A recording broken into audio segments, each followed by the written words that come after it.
Velvet Shoes was something that I heard, I think it's the Randall Thompson setting when I was in junior high, and then we got the poem later that year that I had heard at this assembly at Christmas time.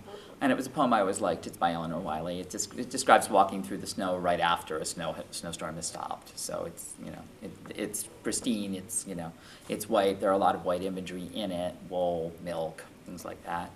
And it's, to me, it's also kind of a romantic sort of walk in the woods. This is the time when the couple gels. This is the walk that makes them a permanent couple. Which was in the back of my mind as I started setting it. And then one wintry morning in 2003, when I was between jobs and had oodles of time on my hand, I sat down and set on it, or I started setting it. And came out with a really bland piece.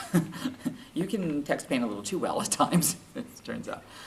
So I kind of set it aside for a while, and then between then and when I got back to working on it, about a year and a half later, I started taking composition lessons, and I talked to a friend of mine who was conducting Cincinnati's chorus at the time. He was looking for winter imagery. And I thought, well, I can redo the piece, and then I started thinking on my own back in my hotel room, what can I do to redo the piece, because it needs something to perk it up. And by the time I was done, it changed from major to minor. I knew the kind of climax I was going to write for it, how high it was going to take the first tenors, all of that good stuff in order to get the piece out. So I sat down and reset it, and then took it to my teacher, Carrie Ratcliffe, and worked on it with him for a while. So by the time we were done, we had something that, choral parts worked really well too, had a good accompaniment to it, which, I'm still working on writing good accompaniments. I'm getting better, but I'm still working on having things that actually add to the piece rather than just functionally work on it.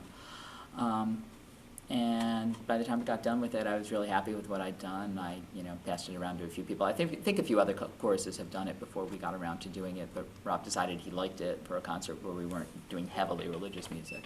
And that was about 3 years ago, so I programmed it, and then we decided we wanted to put it in this and possibly take it to Denver as well to show it off. Since then, it's also been published.